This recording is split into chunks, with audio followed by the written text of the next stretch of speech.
अत्यधिक धूप में एक बूढ़ी औरत अपने गांव के घर के बाहर बैठी है। जो घूमती धूल के बीच एक मूक प्रहरी है। 3 आलसी दामाद उसकी ओर सरकते हैं। उनकी सुस्ती स्पष्ट रूप से महसूस होती है।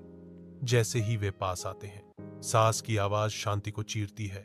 तुम सब हमेशा बैठे रहते हो, कुछ नहीं करते। तुम कभी काम क्यों नहीं करते? धूप की तपिश में सास विशाल खेत में प्रवेश करती है। उसके दामाद पीछे पीछे आ रहे हैं। तुम जुताई करोगे, बीज बोओगे और खेत को पानी दोगे, वह घोषणा करती है। उसके शब्द विशाल विस्तार में गूंजते हैं। जैसे ही दामाद एक चिल्लाता है, यह कठिन काम है, और दामाद 2 विलाप करता है, मैं यह नहीं करना चाहता। शिकायत का एक कोरस उठता है। ढलते सूरज के नीचे दामाद घर की ओर चल रहा है। उसकी थकान स्पष्ट है, क्योंकि रास्ते पर छायाएं फैलती हैं। खाने की खुशबू हवा में भर जाती है, क्योंकि उसकी सास उसके सामने एक भाप से भरी प्लेट रखती है। नई दृढ़ता के साथ दामाद ऊपर देखता है और घोषणा करता है, मैं आपसे वादा करता हूं, मैं फिर कभी आलसी नहीं रहूंगा। मैं हमेशा कड़ी मेहनत करूंगा। माई लड़कों के साथ करवा देती है। उन्हें लगता है कि ये लड़के शायद घर का कामकाज संभाल लेंगे, लेकिन उनके तीनों घर जमाई बहुत आलसी थे। वो नौकरी भी नहीं करते थे और बाहर का काम भी नहीं। कावेरी जी ने अपनी बेटियों से कहा कि वो प्रेगनेंसी का बहाना बनाकर अपने पतियों को सबक सिखाए। अब सुनिए आगे। मम्मी, आपने जैसा कहा था हमने वैसा ही किया, लेकिन देखिए ना, विवेक का हाल तो वैसा का वैसा ही है। घर में ना सुबह का नाश्ता बनता है और ना खाना। नौकरी पर जाने की बात करूं तो खाने को दौड़ते हैं मुझे। हाँ मम्मी, मैंने भी सुमित को कितनी बार कहा कि अगर नौकरी नहीं करनी तो कोई छोटी सी दुकान ही खोल लो। घर का खर्चा कैसे चलेगा? देखो दोपहर के 12 बजने आए और जनाब अभी तक सो रहे हैं। हाँ मम्मी, ईशा और सुहाना ठीक कहती हैं। अविनाश का भी यही हाल है। जब मैंने अपनी प्रेगनेंसी के बारे में कहा तो मुझसे कहने लगा, अरे दूसरी लड़कियां तो 9-9 महीने तक नौकरी करती है, बस डिलीवरी के टाइम छुट्टी लेती है। मोहिनी, तुम भी नौकरी करो। अब मुझे कहाँ नौकरी मिलेगी? मम्मी बताओ, अब मैं क्या करूं? हे भगवान, क्या सोचकर घर जमाई दामाद लाई थी मैं कि मेरी बेटियां मेरे पास रहेंगी और खुश रहेंगी, लेकिन इन आलसी दामादों ने तो हमारी जिंदगी को भी प्रॉब्लम में डाल दिया है। मैं तो कहती हूँ मम्मी, हम लोग वापस अपनी जॉब पर जाना शुरू कर देते हैं। बता देते हैं इन लोगों को कि हमने प्रेगनेंसी का बहाना किया है। नहीं नहीं बेटा, ऐसी गलती भी मत करना। अगर तुमने ऐसा किया तो इन तीनों की आदत और खराब हो जाएगी। अरे आज नहीं तो कल कभी तो तुम प्रेग्नेंट होगी, तब वापस यही प्रॉब्लम आएगी। तब क्या करोगी तुम तीनों? हाँ मम्मी, आपकी बात तो बिल्कुल सही है। इन लोगों को तो सुधारना ही पड़ेगा। लेकिन कैसे? अपने बच्चों के आने की खबर सुनकर भी इन लोगों पर कोई असर नहीं हो रहा।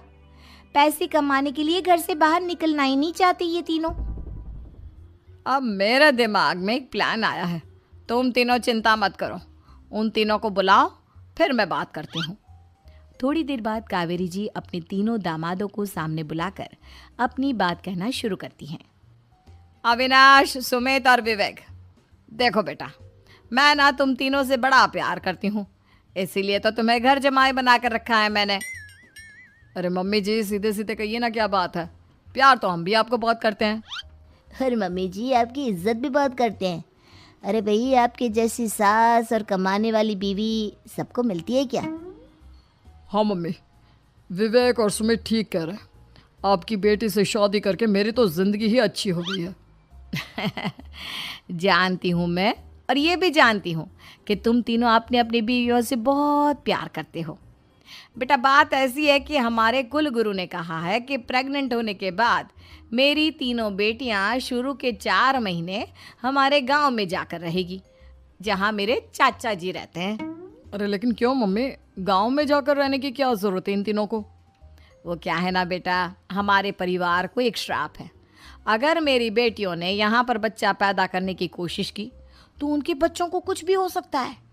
इसलिए अब से लेकर 4 महीने पूरे होने तक इन्हें गांव वाले घर में रहना पड़ेगा। हाँ, तो इसमें प्रॉब्लम क्या है मम्मी जी? हम भी वहाँ जाकर रहेंगे, पिकनिक मनाएंगे। अरे भाई, बीवी जहाँ हम भी वहाँ। हाँ यार, आइडिया तो बहुत अच्छा है। शहर की ज़िंदगी में रह रहकर परेशान हो चुके हैं, अब कुछ दिन गांव में बिताएंगे। तुम लोग समझने की कोशिश क्यों नहीं करते? तुम में से कोई भी वहाँ नहीं जा सकता और मैं यहाँ रहूँगी ना तुम तीनों के साथ। 4 महीने की तो बात है, उसके बाद ये तीनों ही लौट कर आ जाएंगी। ठीक है मम्मी जी, अब हमारे बच्चों का सवाल है तो ये तो करना ही पड़ेगा। कावेरी अपनी तीनों बेटियों को कुछ दिन के लिए घर से बाहर कहीं दूसरे शहर में रहने के लिए भेज देती है। कुछ दिनों के बाद, अरे मम्मी जी, बहुत दिन से पिज्ज़ा नहीं खाया, मंगवाइए ना।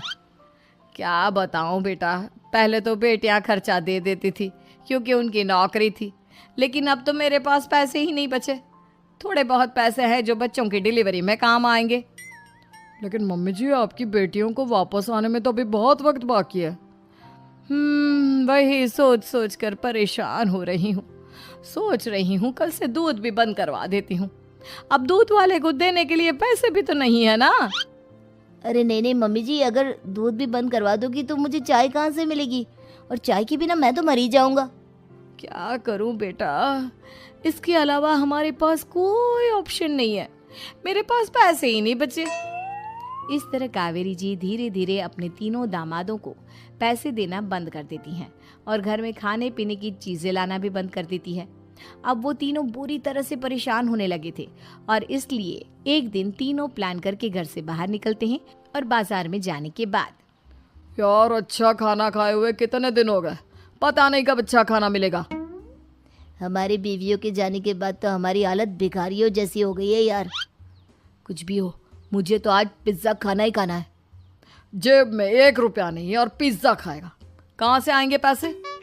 अरे देख वहाँ सामने बोर्ड पर क्या लिखा हुआ है, कंप्यूटर पर काम करने के लिए एक आदमी की आवश्यकता है। भाई मैं तो जा रहा हूँ, काम करूँगा और शाम तक पैसे लाकर आराम से पिज्ज़ा खाऊंगा। जा जा, तुझे कोई काम नहीं देने वाला, हम तो घर जा रहे हैं। चल भाई सुमित। सुमित और अविनाश वहाँ से चले जाते हैं और विवेक उस कंप्यूटर शॉप पर सारा दिन काम करके 5,000 रुपये कमा कर घर लौट कर आता है और अपने खाने के लिए अच्छी अच्छी चीज़ें भी लेकर आता है। ये देखकर विवेक और सुमित के दिल में भी कुछ पैसे कमाने की इच्छा जागती है। अरे सुबह सुबह कहाँ चल दिए तुम? मम्मी जी, एक बहुत अच्छी जगह मिली है, कंप्यूटर पर काम करने के 5,000 मिले थे कल मुझे। अगर रोज़ काम करूँगा तो पूरे 40,000 की तनख्वाह। अरे वाह, ये तो बहुत अच्छी बात है दामाद जी, आपको जाना ही चाहिए। सुमित और अविनाश विवेक को इस तरह तरक्की करते देखकर परेशान हो जाते हैं और वो दोनों भी काम की तलाश में निकल पड़ते हैं। धीरे धीरे उन दोनों को भी काम मिल जाता है। अब कावेरी के तीनों दामाद छोटी मोटी नौकरी करके अच्छा पैसा कमाने लगे थे। एक दिन कावेरी उन्हें अपने पास बुलाती है। अरे वाह, विवेक 40,000 कमा लेता है, अविनाश 60,000 और सुमित तुम भी 40,000 के आसपास कमा ही लेते हो। कुल मिलाकर तुम अच्छे खासे पैसे कमा रहे हो बेटा। हाँ मम्मी जी, बहुत मज़ा आता है जब महीने के एंड में मोटी रकम हाथ में आती है। पूछिए मत मम्मी जी, घर में रहकर रोटी बना बना कर और तो जैसा महसूस होने लगा था मुझे तो। हाँ बेटा, तुम तीनों की बात तो बिल्कुल ठीक है और जानते हो अब तुम तीनों की पत्नियां भी वापस लौट कर आने वाली है। लेकिन मम्मी जी, अभी तो उन्हें गए सिर्फ 2 महीने हुए हैं, आपने तो कहा था वो 4 महीने के बाद लौट कर आएंगी। ऐसा कुछ नहीं है बेटा, मैं सिर्फ तुम तीनों को सबक सिखाना चाहती थी कि आदमी घर में बैठकर बीवी की कमाई खाता हुआ अच्छा नहीं लगता। इस दुनिया में हर इंसान को मेहनत करनी चाहिए, काम करना चाहिए, चाहे वो औरत हो या आदमी, ताकि अपने परिवार को संभाल सके। कावेरी की बात सुनकर उन तीनों को अपनी गलती का एहसास होता है और कावेरी उन्हें सच बता देती है कि ईशा, सुहाना और मोहिनी शहर में ही कहीं दूसरी जगह रह रहे थे। शाम के वक्त उन तीनों की पत्नियां लौट कर आ जाती है और कावेरी जी का परिवार रूपा और शेखर सरिता विहार में रहते हैं। वो अपनी जिंदगी में बेहद खुश होते हैं। दोनों का शौर्य नाम का एक बेटा भी होता है जिस पर दोनों ही अपनी जान छिड़कते हैं। शेखर, अब तो आप शौर्य को अपनी गोद से नीचे उतार दीजिए, उसके सोने का टाइम हो रहा है। नहीं रूपा, इसे मेरे पास ही रहने दो प्लीज, मैं थोड़ी देर में इसे बिस्तर में सुला दूंगा। लेकिन कल सुबह आपके ऑफिस में मीटिंग भी तो है ना, और इसके लिए आपको कल जल्दी भी तो निकलना होगा। जाइए, आप भी जाकर सो जाइए। क्या यार, अभी तो मेरी गोद में आया था मेरा बेटा और तुम उसे लेकर जा रही हो। बाद में कर लेना अपने बेटे से प्यार, अभी जाकर सो जाइए। रूपा शेखर से शौर्य को ले रही होती है कि तभी शौर्य रोने लगता है। शौर्य को रोता देखकर रूपा उसे फिर से शेखर को थमा देती है। आपका बेटा ना एक नंबर का नौटंकी है, बिल्कुल आप पर गया है वो। साफ बोलो ना, तुम्हें जलन होती है हम दोनों बाप बेटे का प्यार देखकर। पहले पहले बड़ा तो होने दो तुम शौर्य को, फिर देखना वो सबसे ज्यादा मुझे ही प्यार करेगा। देखते हैं। ऐसे ही दिन बीतते चले जाते हैं और एक दिन कैंसर की बीमारी के चलते रूपा की मौत हो जाती है। अब शौर्य 3 साल का हो चुका होता है, जिसके कारण उसकी दादी शेखर पर दूसरी शादी का दबाव बनाने लगती है। शेखर, शौर्य अभी बहुत छोटा है और उसे इस समय एक माँ के प्यार की बहुत जरूरत है। माँ, मुझे दूसरी शादी नहीं करनी। क्या पता जो दूसरी औरत आएगी वो मेरे बेटे को एक माँ का प्यार दे या ना दे। तो रूपा की छोटी बहन वैशाली से ही शादी क्यों नहीं कर लेता? वो तो शौर्य को एक माँ का प्यार पूरा दे सकती है ना। मैंने कहा ना माँ, मुझे दूसरी शादी नहीं करनी, पर अपनी ही पत्नी की बहन से तो हरगिज नहीं। ऊपर से अगर रूपा देख रही होगी तो वो क्या सोचेगी? अपने लिए ना सही, लेकिन तुझे शौर्य के लिए तो शादी करनी ही पड़ेगी ना बेटा। शेखर कुछ कहता उससे पहले ही अंजुमन उसे रूपा की कसम दे देती है, जिसके आगे मजबूर होकर शेखर शादी के लिए हामी भर देता है। देखो वैशाली, मैंने तुमसे शादी सिर्फ अपने बच्चे के लिए की है। मैं चाहता हूँ कि तुम उसे एक माँ का भरपूर प्यार दो। शौर्य, आपके साथ साथ मेरा भी कुछ लगता है।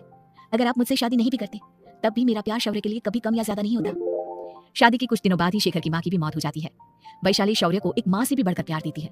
शौर्य को लेकर वैशाली का यूं निस्वार्थ प्यार देखकर शेखर को भी उससे प्यार हो जाता है और कुछ सालों बाद शेखर और वैशाली का भी लड़का हो जाता है। लेकिन इसके बाद वैशाली का शौर्य को लेकर बर्ताव बदलने लगता है। वैशाली, मैं देख रहा हूँ तुम आजकल शौर्य का जरा भी ध्यान नहीं रख रही हो। मुझे पता नहीं था कि आदित्य के होने के बाद तुम इतना बदल जाओगी।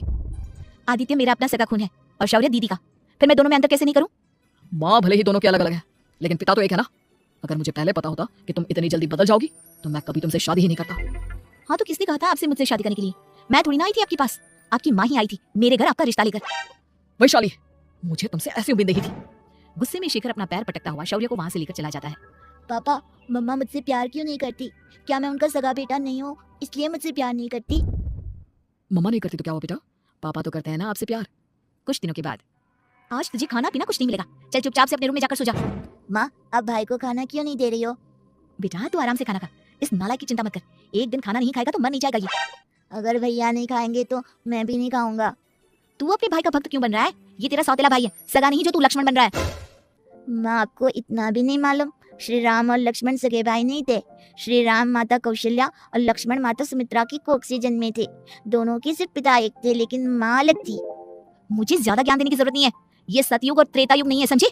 हाँ, यहाँ बड़ा भाई का चमचा। इतना कहकर वैशाली वहां से चली जाती है, जिसके कुछ टाइम बाद शेखर वहां आता है और आदित्य उसे सारी बात बताता है। मुझे माफ कर दो शौर्य, तुम्हारी माँ के जाने के बाद मुझे दूसरी शादी का फैसला करना ही नहीं चाहिए था। अगर मैं दूसरी शादी नहीं करता तो शायद आज तुम्हारी ये हालत ना होती। नहीं पापा, अगर आप शादी नहीं करते तो मुझे आदित्य जैसा छोटा भाई कभी नहीं मिलता। थैंक यू मुझे इतना अच्छा भाई देने के लिए। तुम दोनों हमेशा ऐसे ही साथ रहना, फिर कोई भी तुम दोनों का कुछ नहीं बिगाड़ पाएगा। चलो, मैं तुम दोनों को आइसक्रीम खिला के लाता हूँ, बहुत भूख लग रही है ना। शेखर शौर्य और आदित्य को आइसक्रीम दिलाने लेकर जाता है। वो दोनों को पार्क में खड़ा करके आइसक्रीम लेने जा ही रहा होता है, तभी तेज रफ्तार से आती हुई एक गाड़ी उसे कुचल देती है और उसी पल शेखर की मौत हो जाती है, जिसके बाद शौर्य की जिंदगी नर्क से भी बदतर हो जाती है। सुन रहे चिरकुट, इस घर के किसी भी सामान को मेरी मर्जी के बगैर हाथ मत लगाना। इन सब पर अब तेरा कोई हक नहीं है, समझा? ठीक है माँ, मैं आपकी इजाजत के बगैर किसी चीज को हाथ नहीं लगाऊंगा। चल जाकर अब पूरे घर की सफाई कर। महज 7 साल का शौर्य वैशाली के कहने पर अपने नन्हे नन्हे हाथों से पूरे घर की सफाई करने लगता है। ऐसे ही दिन बीतने लगते हैं, लेकिन मासी से माँ बनी वैशाली को उस मासूम से बच्चे पर जरा भी तरस नहीं आता। क्यों शौर्य, ये घर में इतनी गंदगी कैसे हो रही है? ढंग से सफाई नहीं की है क्या तूने? माँ, मैंने तो अच्छे से सफाई की थी, लेकिन आदित्य बार बार इधर उधर चलकर गंदा कर देता है। अच्छा, खुद से एक काम ढंग से नहीं होता और अपनी गलतियों का जिम्मेदार मेरे बेटे को ठहराता है। इतना कहकर वैशाली बांस का डंडा उठाकर शौर्य को जोर जोर से मारने लगती है। तभी वहां वैशाली के मायके वाले भी आ जाते हैं और उसकी सारी करतूतें देख लेते हैं। माँ, मैं ऐसा क्या करूँ जिससे आप मुझे भी आदित्य के जितना प्यार करोगी? बोलिए ना माँ, मेरे क्या करने से आपके अंदर मेरे लिए ममता जागेगी? वैशाली शौर्य की एक नहीं सुनती, उसके ऊपर डंडे बरसाती जाती है। हद पार होते देख वैशाली की माँ उसका हाथ पकड़ती है और जोर से उसे थप्पड़ मारती है। यही सब करने के लिए तूने दामाद जी से शादी की थी? हमने सपने में भी तुझसे ऐसी हरकत की उम्मीद नहीं की थी। तू माँ नहीं, माँ के नाम पर एक धब्बा है। बस कीजिए माँ, आदित्य की इस दुनिया में आने से पहले मैंने इसे बहुत प्यार किया था, लेकिन अब जब मेरी खुद की औलाद है तो मैं किसी और के बच्चे से प्यार क्यों करूं? अरे नालायक औरत, जिसे तू किसी और का बच्चा कह रही है वो तेरी खुद की सगी बहन का बच्चा है। बहन है तो क्या हुआ, मेरे अपने बच्चे से बढ़कर तो नहीं हो सकता ना ये कभी। अगर यही बात थी तो तू हमें पहले बता देती, हम शौर्य को अपने साथ ले जाते। उसे इस तरह प्रताड़ित करने की क्या जरूरत थी? अगर आपको लेकर जाना है ना तो ले जाइए इसे, मैं नहीं रोकूंगी। नहीं माँ, मुझे कहीं नहीं जाना, मुझे आपके साथ ही रहना है। मैं तेरी कोई माँ बाबा नहीं हूँ, तेरी माँ मर चुकी है, समझा? अब निकल जा मेरे घर से। माँ, अब बहुत गंदी हो, मुझे भी नहीं रहना आपके साथ, मैं भी भाई के साथ ही जाऊंगा। अरे तू क्यों जाएगा, तू तो मेरा सगा बेटा है, जाने दे इसे। हम यहाँ ऐश से रहेंगे, तुम्हारे पापा बहुत सारी जमीन जायदाद छोड़ गए हैं तुम्हारे लिए। नहीं माँ, मुझे भाई के साथ जाना है। आप अच्छी नहीं हो, आप बहुत बुरी हो, आप भाई को बहुत परेशान करती हो। देख वैशाली, तुझसे ज्यादा समझ तो इस मासूम बच्चे में है। ये तेरे बुरे कर्मों का ही नतीजा है जो आज तेरी सगी औलाद खुद से तुझे ठुकरा रही है। आदित्य, तुझे इस शौर्य ने भड़काया है ना मेरे खिलाफ? नहीं माँ, मुझे किसी ने भड़काया नहीं, पर मैं सब देखता हूँ, सब समझता हूँ। भाई बहुत अच्छा है, वो आपकी जैसा नहीं है। चलिए नानी। इतना कहकर वैशाली के मायके वाले आदित्य और शौर्य को अपने साथ ले जाते हैं और इस तरह वैशाली बड़े से घर में अकेली पड़ जाती है। दो बेटों के होते हुए भी आज उसे माँ कहकर बुलाने वाला कोई नहीं।